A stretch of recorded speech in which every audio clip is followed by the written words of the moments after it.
Good morning, students. Class 7, subject Math.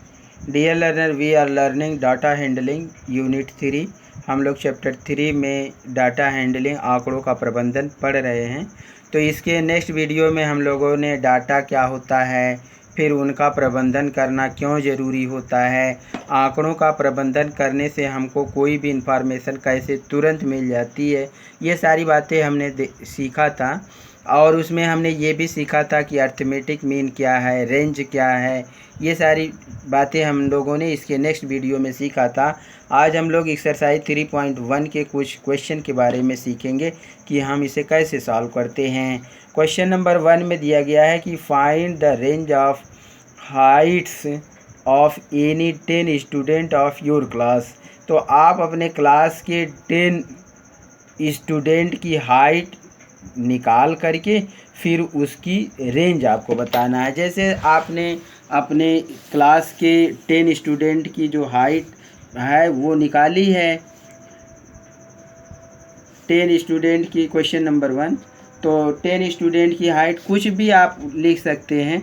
तो मान लीजिए आपने हाइट निकाली तो सेंटीमीटर में, आप सेंटीमीटर में निकाल रहे हैं, 170 सेंटीमीटर हमने लिख दिया। फिर 168, 165, 160, फिर 162, फिर 163, 158, फिर 157, 157, फिर हमने लिख दिया 152 और 154। ये हमने 10 स्टूडेंट की जो हाइट सेंटीमीटर में हमने निकाली है। तो ये पूछ रहा है कि रेंज आपको बताना है। तो रेंज में आप ये जानते हैं कि रेंज क्या है। रेंज मतलब होता है जो हाईएस्ट है और लोवेस्ट के बीच कितना अंतर है। तो जो हाईएस्ट जो हाइट है उसमें से जो लोवेस्ट हाइट है आप उसको सबट्रैक्ट कर देंगे तो फिर क्या मिल जाएगा, आपको रेंज मिल जाएगा। तो हाईएस्ट हाइट जो है कितना है, फिर हाईएस्ट हाइट 170 सेंटीमीटर है और फिर जो लोवेस्ट हाइट है वो कितना है, 152 है। तो 170 में से 152 को जब आप सबट्रैक्ट कर देंगे तो 170 माइनस 152, तो 10 में से 2 सबट्रैक्ट करेंगे 8 आएगा और यहाँ बचेगा 6 में से 5 सबट्रैक्ट करेंगे तो 1 आएगा। तो 18 क्या है, ये 18 सेंटीमीटर इसकी रेंज है। तो आप जान गए कि रेंज क्या होता है, जो हाईएस्ट ऑब्जर्वेशन में से लोवेस्ट ऑब्जर्वेशन को आपको सबट्रैक्ट करना होता है। Range is equal to highest observation minus lowest observation. फिर क्वेश्चन नंबर 2 में कह रहा है, क्वेश्चन नंबर 2 में organise the following mark in class assessment in a tabular form. तो इसको पहले टेबुलर फॉर्म में आप करिए। जो ये क्लास का असेसमेंट में बच्चे जो मार्क्स पाए हैं तो उसको आप टेबुलर फॉर्म में करिए। फिर जो क्वेश्चन पूछ रहा है उसका आंसर देना है। जैसे देखिए, इसको टेबुलर फॉर्म में करने के लिए हम क्या करते हैं, सबसे पहले ये एक टेबल बनाते हैं। जैसे मार्क्स, क्वेश्चन नंबर 2 में मार्क्स टैली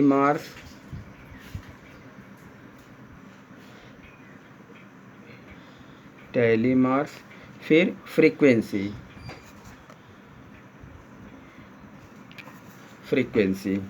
तो सबसे पहले हम देखिए इसमें इसका सब नंबर लिखेंगे।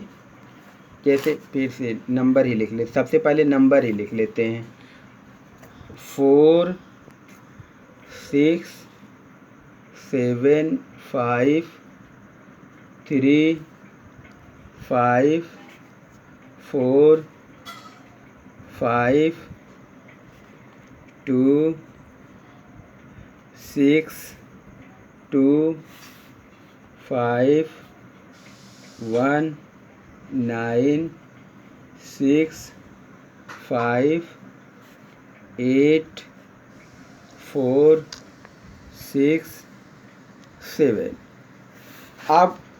अब इसको टेबुलर फॉर्म में करने के लिए ऐसे ये डाटा हमको कोई इन्फॉर्मेशन नहीं दे रहा है, लेकिन जब हम इसको टेबुलर फॉर्म में बना देंगे तो ये डाटा हमको बहुत सारे इन्फॉर्मेशन देखने के बाद ही दे देगा। जैसे देखिए, एक तरफ हमने लिख दिया मार्क्स, दूसरी तरफ हमने बीच में लिख दिया टैली मार्क्स, फिर फ्रीक्वेंसी। अब देखिए, जैसे ये 1 है तो 1 पूरे जो ये ऑब्जर्वेशन है 1 की फ्रीक्वेंसी केवल 1 ही है। फिर 2 की फ्रीक्वेंसी, आप 2 इसमें देखते जाइए, 2 की फ्रीक्वेंसी 1 2 फिर नहीं है, तो 2 की फ्रीक्वेंसी कितनी है? 2 की फ्रीक्वेंसी 2 है। और फिर हम 3 को देखते हैं, 3 की फ्रीक्वेंसी कितनी बार है? 3 की फ्रीक्वेंसी 1 बार है। और फिर 4 की फ्रीक्वेंसी, 4 की देखिए 4, फिर यहाँ भी 4 है, फिर यहाँ भी 4 है, तो 4 की फ्रीक्वेंसी कितनी है? 3 बार। फ्रीक्वेंसी मतलब कितनी बार आया है, 4 3 बार आया है। फिर 5 1 2 3 4 और 5 बार आया है। और 6 की 6 1 2 3 4, 6 की फ्रीक्वेंसी कितनी है? 4 है। और फिर 7 की 1 2, 7 की फ्रीक्वेंसी कितनी है? 2 है। और 8 की कितनी है? 1, 8 की फ्रीक्वेंसी 1 है। और 9 की भी फ्रीक्वेंसी कितनी है? 9 की 1 है। अब सबका टैली मार्क, जैसे 1 फ्रीक्वेंसी है तो 1 लाइन, 2 फ्रीक्वेंसी है तो 2 लाइन, 3 फ्रीक्वेंसी है, फिर 1 फ्रीक्वेंसी है तो 1 लाइन, 3 फ्रीक्वेंसी है तो 3 लाइन, और 5 फ्रीक्वेंसी है तो 4 लाइन खींच करके 5वीं लाइन इसको कट कर देते हैं। फिर 4 फ्रीक्वेंसी है तो 4 लाइन, 2 फ्रीक्वेंसी है तो 2 लाइन, 1 फ्रीक्वेंसी है तो 1 लाइन, 9 की 1 फ्रीक्वेंसी है तो 1। ये क्या हो गया? टेबुलर फॉर्म में हो गया। जो डाटा हमारा है वो टेबुलर फॉर्म में हो गया। अब इसमें से जो क्वेश्चन पूछ रहे हैं सभी क्वेश्चन का हम बारी बारी आंसर देंगे। Which number is the highest, तो सबसे हाईएस्ट नंबर क्या है?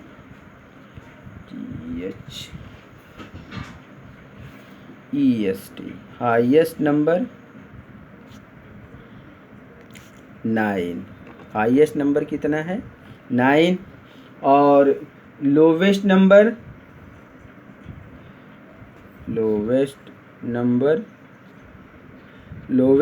1 है।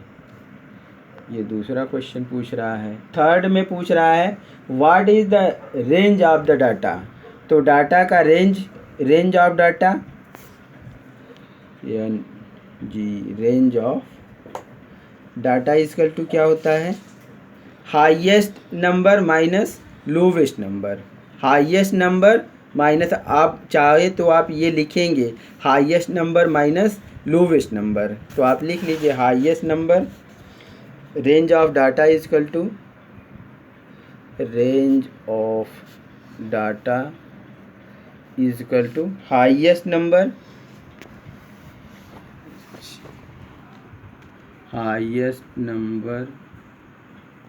Minus lowest number.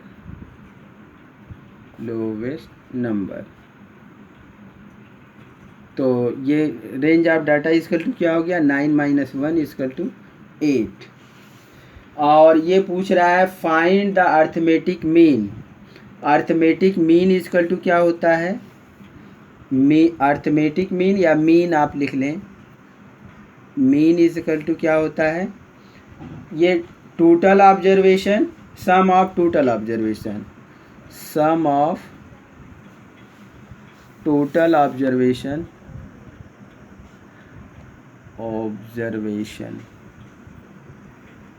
Sum of total observation upon फिर क्या होता है number of observation, number of observation,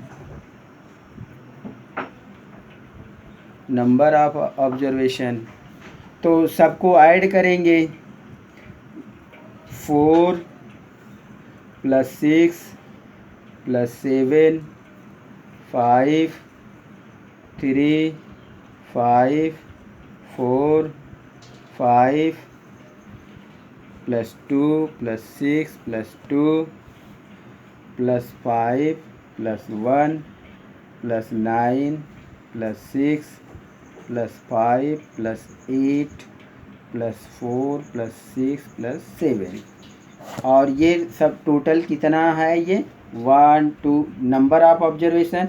ये सम ऑफ ऑब्जर्वेशन हो गया, सम मतलब होता है जोड़, तो सम ऑफ ऑब्जर्वेशन हो गया। नंबर ऑफ ऑब्जर्वेशन गिनेंगे कि ये कितने ऑब्जर्वेशन हैं 1 2 3 4 5 6 7 8 9 10 11 12 13 14 15 16 17 18 19 20 ऑब्जर्वेशन है तो 20 लिखेंगे।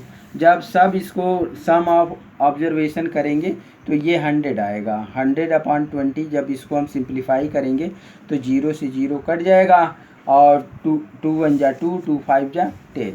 आंसर क्या आया? अर्थमेटिक मीन कितना आया? 5 आया। Find the mean of the first 5 whole number. Question number 3 में कह रहा है find the mean of the first 5 whole number. तो मीन इज इक्वल टू क्या होगा? Mean is equal to sum of first 5 whole number, sum of first 5 whole number, first 5 whole number upon 5 whole number हैं। Number of observation कितने हैं? 5 हैं। तो first 5 whole number कहाँ से शुरू होता है? 0 से। 1 2 3 4 कितने हो गए? 1 2 3 4 5 होल नंबर हो गए अपॉन 5। तो 1 2 3 3 6 और 4 10/5 5 1 जा 5 5 2 जा 10। तो आंसर क्या आया? मीन क्या हो गया? 2 हो गया। तो ये क्वेश्चन नंबर 3 हो गया। क्वेश्चन नंबर 4 में कह रहा है ये cricketer score the following runs in 8 inning. 8 inning में उसने जैसे 58 76 40 35 46 45 0 और 100। ये 8 इनिंग में जो क्रिकेटर है उसने रन बनाए हैं। तो आपको मीन बताना है। तो मीन इज इक्वल टू क्या होगा?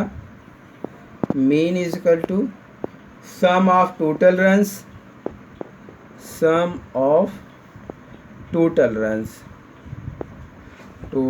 रन्स। ये अपने से जैसे ये चीज़ें आप अपने से लिखेंगे क्योंकि जो मीन के लिए होता है वो टोटल सबका सम करना ही रहता है। जो डाटा आपको मिला हुआ है उस डाटा का सम करना होता है। चूँकि ये रन्स हैं इसलिए हमने लिख दिया sum of total runs upon number of inning, कितनी इनिंग खेला है तो नंबर ऑफ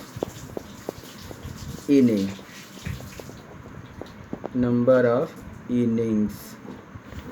तो सबको आप ऐड करेंगे 58 + 76 + 40 + 35 + 46 + 45 + 0 + 100।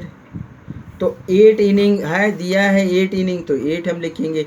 अब देखिए ये 0 भी ऐड कर लिए एक इनिंग में इसका भी नाम आ गया। जैसे 1 2 3 4 5 6 7 भले 0 रन बनाया है लेकिन ये भी काउंट किया जाएगा। 7 और 8 इनिंग में सबको ऐड करके उसको 8 से सिंप्लीफाई कर देंगे तो सिंप्लीफाई करेंगे, जो आंसर आएगा वो आप लिखेंगे। ये अपने से सॉल्व करना है आपको। क्वेश्चन नंबर 5 आप देखिए। क्वेश्चन नंबर 5 में दिया है following table shows the point of the each player score in 4 game.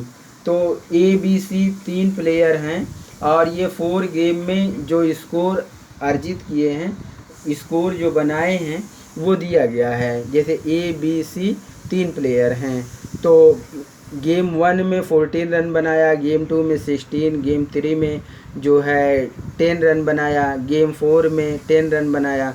तो ये पूछ रहा है ना, इस टेबल को देख करके, इस डाटा को देख करके कुछ क्वेश्चन पूछे जा रहे हैं, उनका आंसर आपको देना है। कह रहा है कि now answer the following question, find the mean of determine average mean of point score पर गेम। तो ए का जो मीन है, तो ए का मीन बताना है तो क्या करेंगे, सबको ऐड कर देंगे। गेम 1 का, गेम 2 का, गेम 3 का, गेम 4 का, सबको ऐड करके, और 4 गेम में खेला है तो 4 से डिवाइड कर देंगे। फिर क्वेश्चन ये सेकेंड में पूछ रहा है, जैसे आप लिख लेंगे a mean equal to 14 + 16 + 10 + 10 upon 4 game में 4 करेंगे। आप सबको ऐड कर लेंगे तो 14 और 16 कितना हो गया, 14 और 16 6 और 4 10 हो गया, और 1 1 2 और ये 3 हो गया, 30 40 50 अपॉन कितना हो गया, 4 हो गया। अब 50 में 4 का डिवीज़न कर लीजिएगा, या तो चाहे आप इसको सिंप्लीफाई कर लीजिए, तभी 2 से सिंप्लीफाई भी कर सकते हैं, या 50 में 4 का डिवीज़न भी कर सकते हैं, करके आप लिखेंगे। फिर कह रहा है to find the mean number of point पर गेम फॉर सी का मीन आपको बताना है। Would you divide the total number by 3 और 4 वाई। तो इसमें जैसे सी का मीन निकालने के लिए आप जैसे 4 गेम तो भले 4 हैं, लेकिन वो गेम 3 में डिड नॉट प्ले, गेम 3 वो खेला ही नहीं है, तो क्या करेंगे, जो 3 गेम 1 2 और 4 का, ये 3 गेम का ऐड करके 3 से ही डिवीज़न करेंगे, क्योंकि ये गेम 3 वो नहीं खेला है। फिर थर्ड में क्या पूछ रहा है, B played in all the 4 games, how would you find the mean. B ने तो सभी गेम खेला है, तो क्या करेंगे, 0 8 6 और 4 सबको ऐड करके 4 से डिवीज़न कर देंगे। Who is the best performer, सबसे अच्छा परफॉर्मर कौन है, तो ए ने सब चारों गेम में अच्छा रन बनाया है, इनिंग इसकी अच्छी है, तो A is the best performer. तो ऐसे ही प्रिय विद्यार्थियों, आप लोग एक्सरसाइज 3.1 के सभी क्वेश्चन अपने से सॉल्व करेंगे। तो आशा करता हूँ ये एक्सरसाइज 3.1 सॉल्व करने में आपकी मदद करेगी। Thank you, have a nice day.